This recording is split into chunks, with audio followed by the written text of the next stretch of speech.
मैं अभी स्वास्थ्य मंत्री बन्ना गुप्ता जी के साथ हूं, जो कि झारखंड के स्वास्थ्य मंत्री हैं। सर, आपका बहुत बहुत स्वागत है मेरे यूट्यूब चैनल पर। सर, आपसे पहला सवाल ये है, चूँकि अब आप ऐसे पद पर हैं जो कि जिम्मेदारी के साथ आप जवाब देंगे, ऐसा हम उम्मीद कर रहे। सरयू राय जी ने अभी कुछ दिन पहले, जो कि एक आदिवासी महिला को यहाँ पर मारा गया था, किसी ने मारा था, तो उसके सपोर्ट में प्रेस कॉन्फ्रेंस किया था सरयू राय जी ने।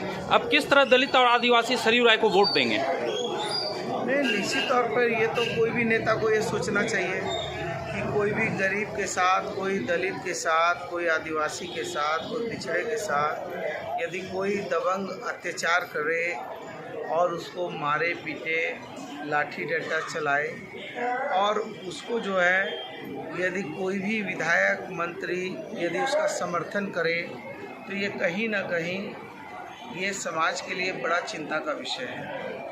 और आज देखिए, उनके साथ जिन्होंने मारा है उसके बड़ी बड़ी तस्वीर लगा के चल रहे हैं। आज भी वो नामांकन करने गए हैं, लेकिन नामांकन में देख लीजिए, उसमें कोई भी दलित नहीं है, कोई भी पिछड़ा नहीं है, कोई भी आदिवासी नहीं है, कोई भी माइनॉरिटी का आदमी नहीं है।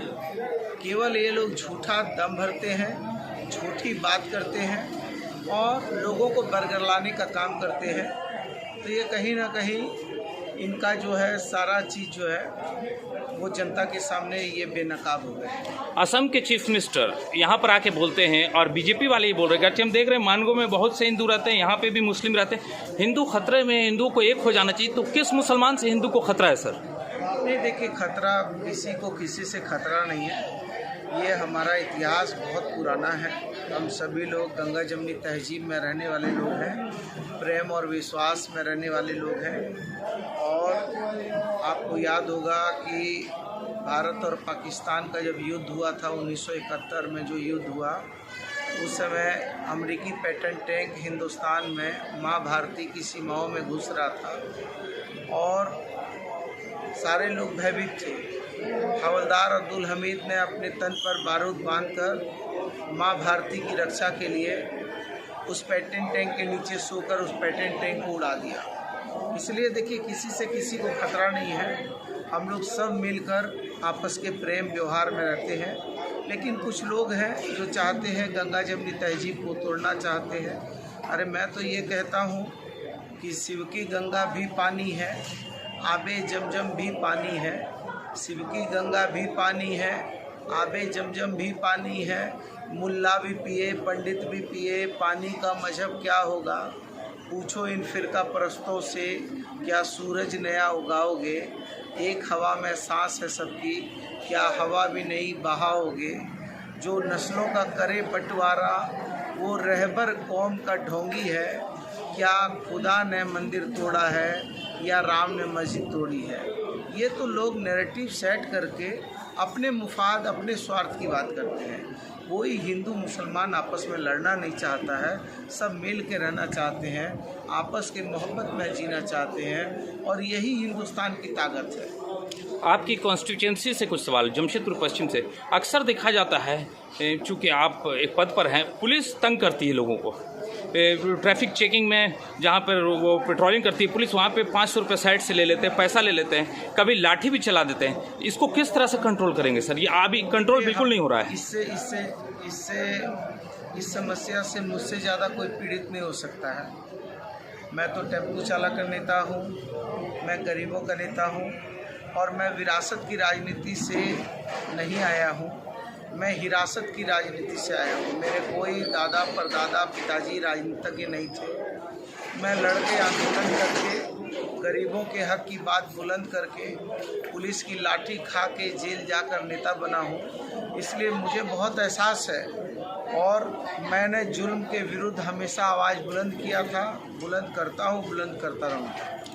सर, निस्संदेह के मानगो में काम हुआ है, फ्लाईओवर्स बन रहे हैं, रोड्स बने, लाइट वगैरह की व्यवस्था पहले से बहुत बेहतर हो गई है। लेकिन सर, कंटिन्यू झारखंड में हम देख रहे हैं, जब से झारखंड बना है, लगातार हर जात के लोग, हिंदू हो मुस्लिम हो, करीब 50 के लोगों के करीब मॉब लिंचिंग अब तक हुई है। उस पर कानून अब तक क्यों नहीं बन पाया? देखिए, निश्चित तौर पर मॉब लिंचिंग इस देश का, यह देश है राष्ट्रपिता महात्मा गांधी का देश है।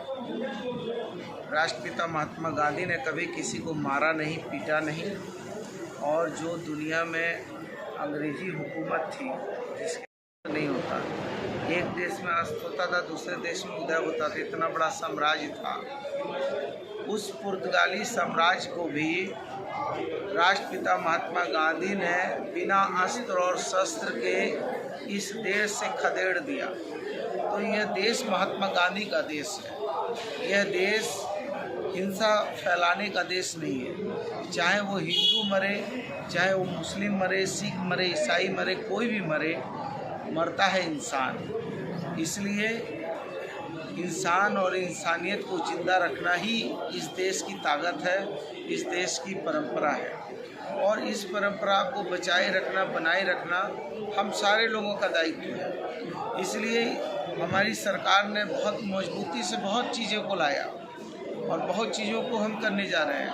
हम लोकतांत्रिक तरीके से इस सरकार चलाते हैं। लोकतंत्र का मतलब होता है कि हमारा मंत्रिपरिषद, जिसमें माननीय मुख्यमंत्री हैं, हम हैं, और रेल जब चलती है तो रेल जब डिरेल हो जाती है तो नैतिकता के आधार पर रेल मंत्री इस्तीफा देता है। तो मुख्यमंत्री और मंत्रिपरिषद नैतिकता नीति पर चलते हैं और तंत्र जो है मजबूती और शक्ति से चलता है। तो हम नीति से चलाएंगे, नैतिकता से चलाएंगे लोकतंत्र को, और तंत्र को मजबूती से चलाएंगे। और यदि तंत्र में कोई आकर, यदि कोई भी जात धर्म का आदमी किसी जात धर्म पर हमला करता है तो वो संविधान सम्मत कड़ी से कड़ी कानूनी कार्रवाई का हकदार होगा। जीतने के बाद कोई कानून लाएंगे इस पे आप? देखिए, कानून तो बहुत इस देश में आए थे। आपको याद होगा कि जब राष्ट्रपिता महात्मा गांधी, सैफुद्दीन किलचू और डॉक्टर सतपाल, 1919 के लास्ट की बात है, और एक कानून लाया गया था जिसका नाम था रॉलेट एक्ट।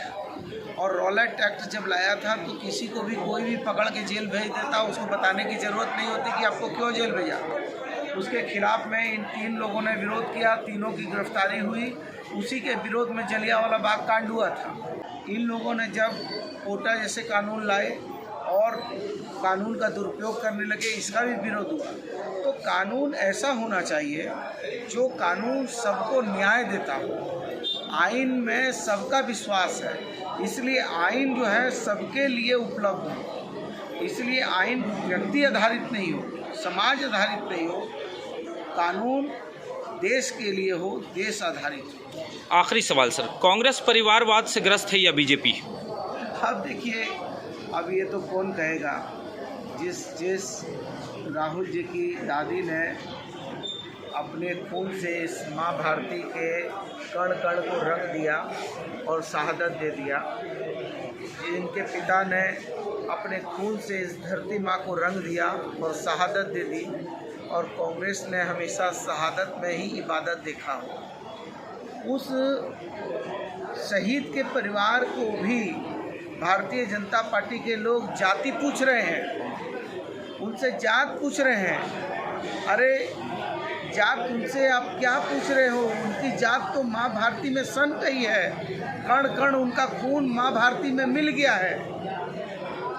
तो ये तो लोग जो है ये जाति धर्म करके, ये इनके पास एक नैरेटिव है। ये यदि इंडिया गठबंधन के साथ यदि लोग हैं तो वो कदाचार हैं। मधु कोड़ा हमारे साथ थे, बहुत बड़े भ्रष्टाचारी कदाचारी थे। भाजपा में चले गए, वो सदाचारी हो गए। हेमंत बिस्वा शर्मा जी बहुत बड़े कदाचारी थे जब कांग्रेस में थे, वो चले गए भाजपा में, सदाचारी हो गए। अजीत पवार जी बहुत बड़े भ्रष्टाचारी थे, प्रधानमंत्री जी रोज पानी पी के गाली दे रहे थे, लेकिन जैसे ही भाजपा को समर्थन किया, सदाचारी। छगन भुजबल, किसका नाम गिनाओ, इन्होंने कसम खा लिया है, भाजपा ने कसम खाया है कि इस देश से भ्रष्टाचार को मिटा देना है, और पूरे भ्रष्टाचारी को ये मिटा देंगे, और पूरे भ्रष्टाचारी को मिटाकर अपनी पार्टी में शामिल कर लेंगे। धन्यवाद।